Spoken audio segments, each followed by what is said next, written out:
핀란드가 5억 4,600만 유로, 우리 돈으로 9,400억 원 규모의 K9 자주포를 추가 도입하기로 했습니다.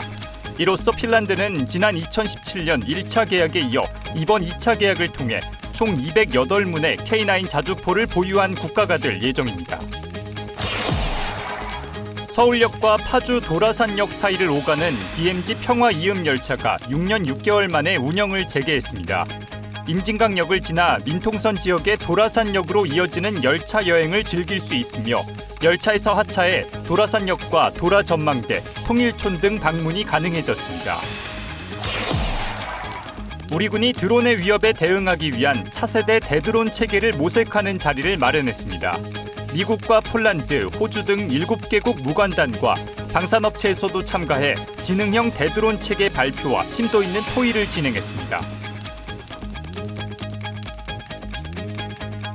시청자 여러분 그리고 국군장병 여러분 안녕하십니까? KFN 국방뉴스 시작합니다. 북유럽의 핀란드가 K방산의 명품 수출 무기 K9 자주포를 추가 도입합니다. 수량은 112문으로 우리 돈 9,400억 원 규모입니다. 김철환 기자의 보도입니다. 대한무역투자진흥공사 코트라와 핀란드 국방부가 현지 시간 9일 핀란드 헬싱키에서 5억 4,600만 유로 규모의 K9 자주포 2차 수출 계약을 맺었습니다. 핀란드는 지난 2017년 1차 계약을 통해 96문의 K9 자주포를 도입했으며 이번에 112문을 추가해 총 208문의 K9을 보유하게 됐습니다. 핀란드군은 K9에 북유럽 전통 무기인 양손 망치를 뜻하는 무칼이라는 제식 명칭을 부여했으며 폭탄과 폭설 등 가혹한 기후 속에서 보여준 성능과 신뢰성에 만족감을 표하며 운용 중입니다. 실제 2018년 핀란드 포병학교 100주년 기념식에서 당시 핀란드 국방장관은 K9의 우수성을 언급하고 추가 도입 의지를 피력한 바 있습니다. 2024년도에는 핀란드 헬싱키에서 K9 자주포 운용국 관계자들이 참석해 운용과 유지보수, 훈련에 대한 노하우를 공유하는 정례의 모임 K9 유저 클럽이 열리기도 했습니다. K9 자주포는 유럽의 나토 회원국 중 핀란드와 노르웨이, 에스토니아, 폴란드, 루마니아, 튀르키예가 도입했으며 인도와 호주, 이집트, 베트남 등에도 수출돼 전 세계 자주포 수출 시장의 절반 이상을 점유하고 있는 것으로 알려져 있습니다. 방위사업청은 핀란드군이 K9 자주포를 수년간 실제 운용한 결과를 바탕으로 추가 계약을 결정했다고 전했습니다. 또 이번 계약은 핀란드 국방부와 우리 정부 간 계약으로 진행됐으며 핀란드의 신속한 인도 요청을 만족시키기 위해 국방부와 코트라, 한화 에어로스페이스 등 관련 기관과 긴밀하게 협조했다고 설명했습니다. 이용철 방위사업청장은 이번 핀란드 2차 수출이 납기 준수를 통해 쌓은 신뢰와 우수한 성능, 합리적인 가격 등 우리 방위산업의 강점이 유럽 시장에서 꾸준히 인정받고 있음을 보여줬다고 밝혔습니다. 국방뉴스 김철환입니다. 이재명 대통령이 오는 13일 도널드 투스크 폴란드 총리와 청와대에서 정상회담을 갖습니다.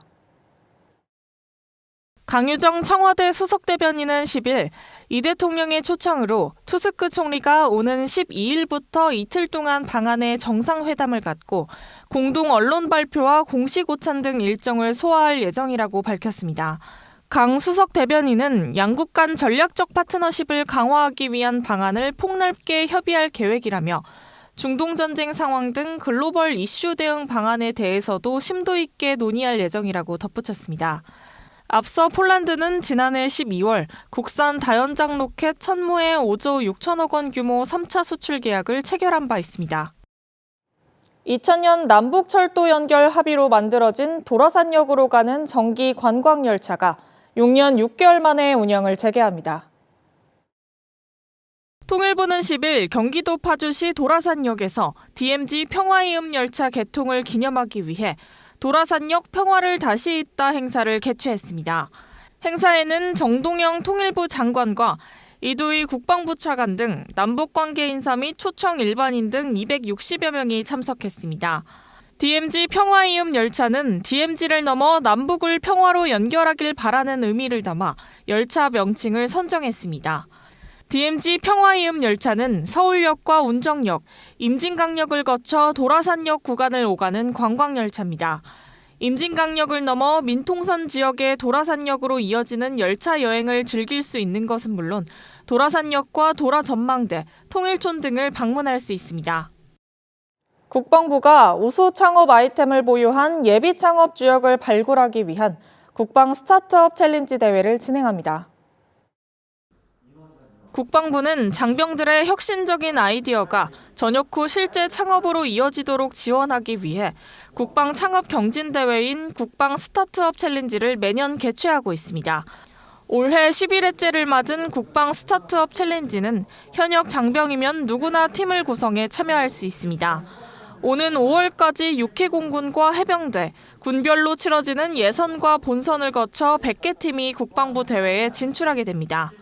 국방부 대회는 오는 6월부터 본선과 결선, 최종전을 통해 13개 팀을 뽑고 이 팀들은 오는 9월에 시작하는 범부처 대회인 올해의 K-스타트업 2026의 국방부 대표로 출전할 예정입니다. 미래전쟁의 핵심 전력인 드론과 대드론 기술의 발전을 촉진하고 관련 산업 생태계를 조성하기 위해 국방부와 관계부처가 공동으로 주최하는 대한민국 드론 공방전의 예선전 참가 대상이 선발됐습니다. 이채원 기자입니다. 지난달 4일부터 약 한 달간 접수된 드론, 대드론 분야 총 47개의 기업기관 지원팀의 서면평가 결과 드론 분야 11개 팀과 대드론 분야 10개 팀 등 총 21개 팀이 예선 참가 대상으로 선발됐습니다. 서면평가는 국방기술진흥연구소 주관으로 진행됐으며 민관군 전문가로 구성된 위원회가 국내 기술 적용 여부와 기술적 구현 가능성, 성숙도 등을 객관적으로 평가했습니다. 서면 평가를 통과한 팀에겐 총 25억 원 규모의 실증 시험 예산이 지원돼 대회 참가를 위한 기술 개발 및 실험에 활용될 예정입니다. 선발된 팀들은 이번 달부터 육군 5군단 포천 승진훈련장에 조성된 연습장을 활용해 대회를 준비하게 됩니다. 이후 6월 2주 중 동일 장소에서 예선전을 치러 분야별 본선 진출 4개 팀이 확정됩니다. 9월 2주에 개최되는 본선은 예선을 통과한 드론 4개 팀과 대드론 4개 팀이 공방전을 치러 최종 드론 우승팀과 대드론 우승팀을 선발할 예정입니다. 국방부 유무인 복합체계과장 황유비 서기관은 선발된 모든 참가자에게 축하를 전하며 내실 있는 준비를 통해 본 대회에서 기량을 마음껏 뽐낼 수 있길 바란다고 밝혔습니다. 국방뉴스 이채원입니다. 드론의 위협은 대응 속도보다 더 빠르게 높아지고 있습니다. 이런 문제점을 인식한 우리 군은 차세대 지능형 대드론 체계 모색에 나섰습니다. 안재영 기자의 보도입니다. 문제는 이제 전장은 변했는데 우리 한국군은 준비가 되어 있느냐 하는 것이죠. 물론 이러한 문제는 우리 여기 계신 우방국 우리 동일한 문제입니다. 육군 방공학교장이자 병과장이 직접 연단에 나서 드론으로 인해 변화한 전장에 대한 문제점을 제기합니다. 범정부의 대드론 컨트롤 타워가 필요하고 그다음에 한미 C2의 연동 또는 다자 협력이 필요하고 획득 절차를 획기적으로 혁신해야 됩니다. 이를 해결하는 방안으로 각종 정책의 변화와 혁신을 제안합니다. 육군 교육사령부와 방공학교가 차세대 지능형 대드론 체계 발전 세미나를 진행했습니다. 육군의 대드론 체계 발전 방향을 깊이 있게 고민하기 위해 마련된 세미나. 각종 현재 정책을 점검해보며 미래 전장에 대비하기 위한 대응책이 논의됐습니다. 이어 주요 방산업체의 첨단 대드론 기술이 발표됐습니다. 대드론 시스템 개발을 위한 시뮬레이션 환경과 지능형 소프트킬 기술 발전 방향 등 차세대 지능형 체계가 소개된 것입니다. 세미나는 700여 명에 달하는 참석자들이 모였는데 이는 계획 대비 3배가 넘는 수치입니다. 특히 7개국에 달하는 주한 국방무관단이 참석해 대드론 체계 도입을 함께 고민했습니다. 미국과 호주, 폴란드, 튀르키예 등 실제 대드론에 관한 이슈와 기술을 갖춘 국가들이 참석한 것입니다. 한편 방공학교는 미군의 대드론 부서와 긴밀히 협력하는 가운데 육군 대드론 분야의 컨트롤 타워 역할을 할 대드론 센터 설치에 노력하고 있다고 밝혔습니다. 국방뉴스 안전입니다. 육군 특수전사령부 귀성부대가 UN 8240 부대를 기리기 위한 추모비를 건립했습니다. 6.25 전쟁에서 활약한 비정규 군으로 특수전사령부의 모체가 된 부대이기도 한데요. 제막식엔 추모비 건립을 제안한 모니카 스토이 여사가 참석해 자리를 빛냈습니다. 차원 차성효 기자입니다. 육군 특전사령부 귀성부대가 지난 9일 6.25 전쟁 당시 비정규군으로 활약했던 UN 8240 부대의 업적을 기리기 위해 추모비 제막식을 거행했습니다. UN 8240 부대는 국군 최초의 유격부대이자 특전사령부의 모체가 되는 부대로 6.25 전쟁 당시 인천 상륙작전에 참가해 상륙함의 항로를 확보했습니다. 또한 적 후방 지역에 침투해 첩보 수집과 교란 작전 등 비정규전 임무를 수행하며 국군의 작전 활동에 크게 기여한 바 있습니다. 추모비는 모니카 스토이 여사의 기부금으로 시작됐습니다. UN 8240 부대 지휘관으로 임무 수행했던 고 최경진 홍의 장녀이자 미 육군 예비역 대위인 모니카 스토이 여사는 UN 8240 부대의 숭고한 희생을 알리고 기억하기 위해 추모비 건립을 제안했다고 말했습니다. 제 아버지께서 최경진 지휘관으로 한국전쟁 때 8240 부대에 계셨는데 2세로서 우리가 절대 잊어버리지는 않는 그분들의 업적을 생각하면서 또 젊은 군인들에게 특별히 이 특공대원들에게 가르쳐야 된다는 그런 사명감을 갖고 지금 왔습니다. 비바람이 치는 날씨였지만 제막식에는 많은 6.25 참전 용사와 귀성부대원이 참석해 뜻깊은 순간을 함께했습니다. 오늘 제막하는 이 추모비는 단순히 과거를 기억하기 위한 기념비가 아닙니다. 선배 전우들의 피와 땀으로 새겨진 석각이며 지금 우리 강한 국방력이 있을 수 있음을 알게 해주는 표석입니다. 행사에선 UN 8240 부대원에 대한 추모식도 이어졌습니다. 추모식 테이블은 뜻깊은 의미를 담은 상징물들로 구성됐습니다. 우리 포로들과 행방불명된 자들을 위한 것입니다.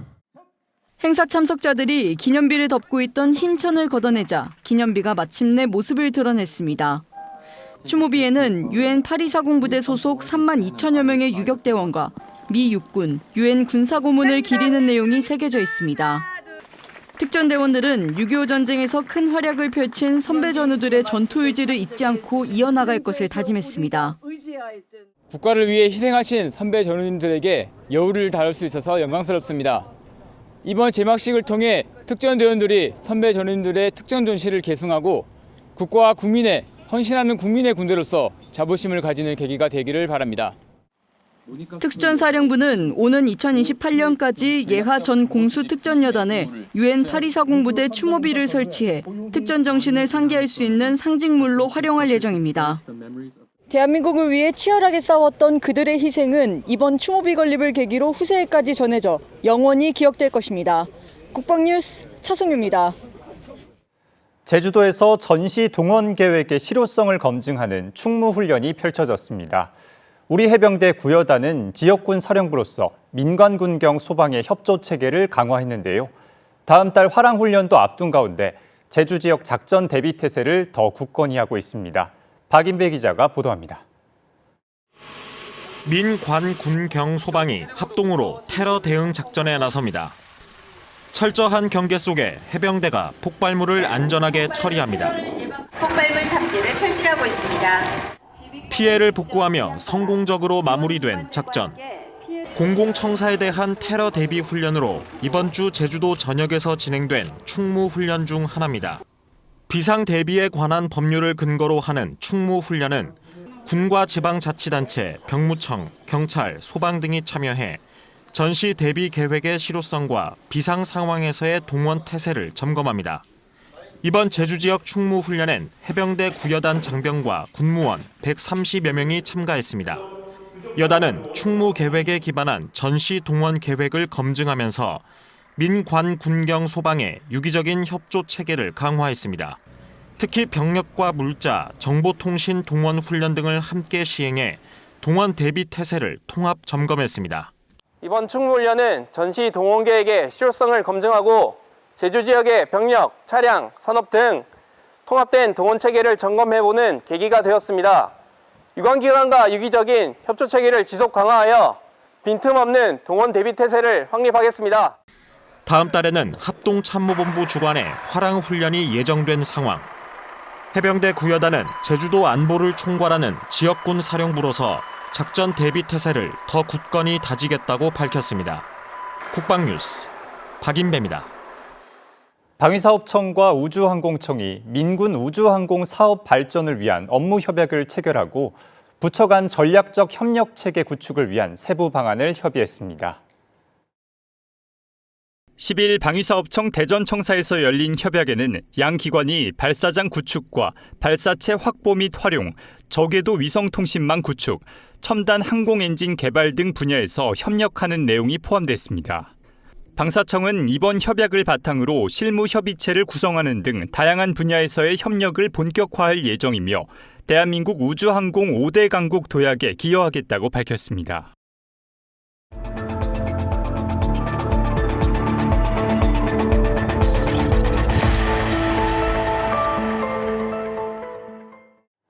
한 주간의 국방부 브리핑 소식 김효진 기자가 전합니다.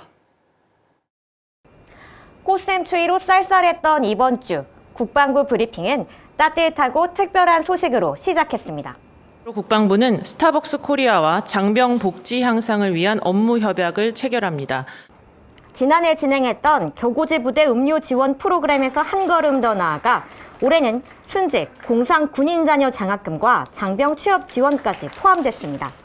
또 올해는 특별히 연 1억 원씩 우리 순직 군 장병이나 또 공상 군 장병의 자녀들을 위한 장학금까지 통 크게 후원을 해 주셔서 진심으로 감사를 드립니다.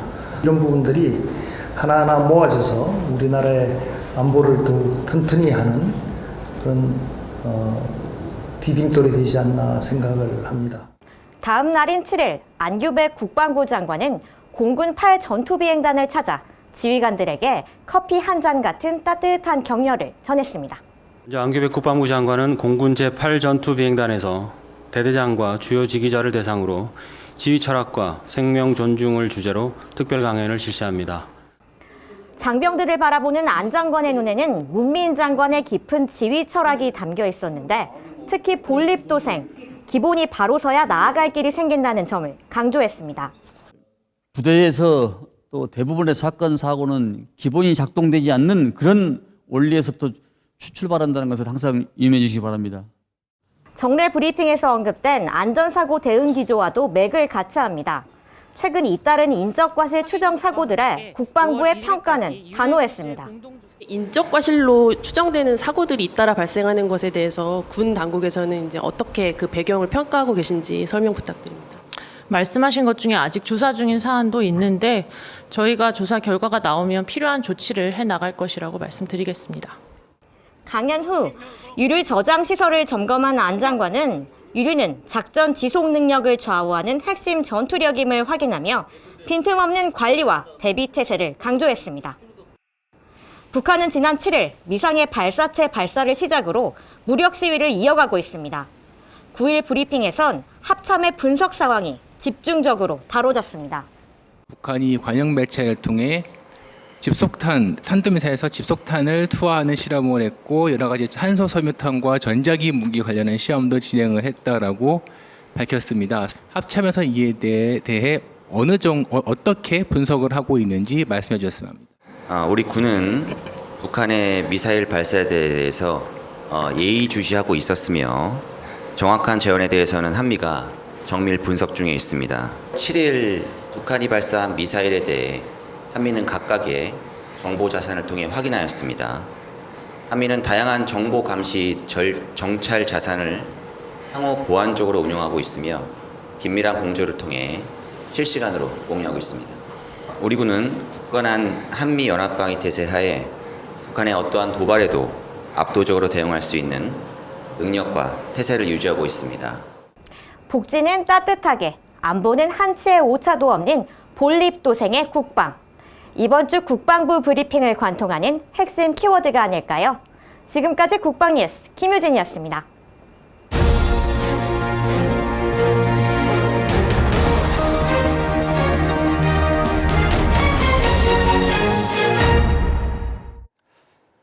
한 주간의 국제 이슈를 정리하는 위클리 외신입니다.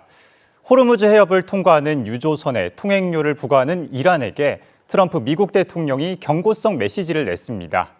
일본은 자위대 인력 부족으로 드론 전담 부서를 신설한다고 밝혔고 러시아와 우크라이나는 다가오는 러시아 부활절에 맞춰 잠시 휴전을 하는 것에 합의했습니다.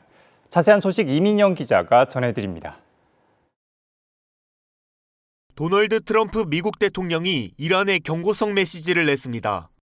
트럼프 대통령은 현지 시간 9일 소셜미디어를 통해 이란이 호르무즈 해협을 통과하는 유조선들에게 통행료를 부과하고 있다는 보도들이 있다고 적었습니다. 그는 그렇게 하지 않는 게 좋다며 만약 그들이 통행료를 부과하고 있다면 지금 중단하는 게 좋을 것이라고 촉구했습니다.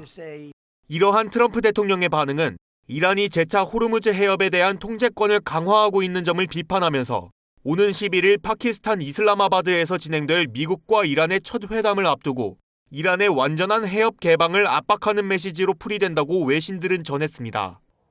일본이 육상자위대에 무인기 전담 부서를 신설한다고 전했습니다. 복수의 일본 정부 관계자에 따르면 일본 방위성은 이달 중 드론 등 무인자산 전담 부서를 육상자위대 내에 새로 만들 예정이라고 밝혔습니다. 현대전에서 드론과 같은 무인기의 중요성이 커지는 가운데 일본 정부가 무인기 등을 적극 도입하려는 주된 요인으로는 자위대 인력 부족이 꼽힙니다. 자위대 정원은 24만 7천여 명인데 지난해 초 기준 충원율은 89.1% 정도에 그쳤습니다. 이는 4년 전과 비교하면 5%포인트 하락한 것입니다. 이에 대응해 방위성은 여성 자위관 비율을 2035년까지 13%로 끌어올린다는 목표도 정했습니다. 블라디미르 푸틴 대통령이 러시아 정교회 부활절을 맞아 우크라이나 전쟁 휴전을 선언했다고 AFP 통신과 러시아 타스 리아노보스티 통신 등이 현지 시간 9일 보도했습니다. 크렘린궁은 부활절을 맞아 오는 11일 오후 4시부터 12일 자정까지 휴전이 선포된다고 성명을 냈습니다. 이어 우크라이나 측도 이에 동참할 것으로 기대한다고 덧붙였습니다. 젤렌스키 우크라이나 대통령도 러시아 측의 휴전 제안에 호응했다고 AFP 통신이 전했습니다. 젤렌스키 대통령은 이날 소셜미디어에서 우크라이나는 상호주의적 조치를 취할 준비가 돼 있다고 반복적으로 밝힌 바 있다며 우리는 올해 부활절 휴일 동안 휴전을 제안했었으며 그에 맞춰 행동할 것이라고 말했습니다. 올해 러시아 정교회의 부활절은 서방교회와 달리 4월 12일입니다. 위클리 외신 이민형입니다. 이어서 오늘의 국방단신 전해드립니다. 국가보훈부는 1919년 4월 11일 조국 독립을 위해 수립된 임시정부의 자랑스러운 역사를 기억하고 그 법통과 정신을 계승하기 위한 제107주년 대한민국 임시정부 수립 기념식을 오는 11일 서울 서대문구 국립대한민국 임시정부 기념관에서 거행한다고 밝혔습니다. 해병대 사령부는 해병대 창설 77주년을 앞두고 오는 11일부터 18일까지 마리니크 행사를 개최한다고 밝혔습니다. 행사는 국민과 함께한 77년 미래로 나아가는 해병대를 주제로 창설 기념식과 특별 정신교육, 부대별 개방 행사 등을 진행하며 오는 15일엔 해병대 전 부대가 창설 기념식을 열어 해병대 헌장을 낭독할 예정입니다. 해병대 교육훈련단은 10일 경북 포항시 오천읍 세계리 일대에서 봄맞이 민관군 환경정화 활동을 실시했습니다. 봄맞이 환경정화 활동에는 교훈단 장병 300여 명을 비롯해 오천읍 사무소 관계자와 지역 주민이 함께 참여해 지역 환경을 개선하고 공동체 의식을 높였습니다.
기상정보입니다. 오늘 전국에 비가 내렸는데요. 내일은 전국이 맑겠습니다. 자세한 날씨 알아보겠습니다. 내일 예보입니다. 내일은 전국이 대체로 맑겠습니다. 오전에 내륙 일부에는 안개가 예상되며 해안과 산지로는 강풍이 불겠습니다.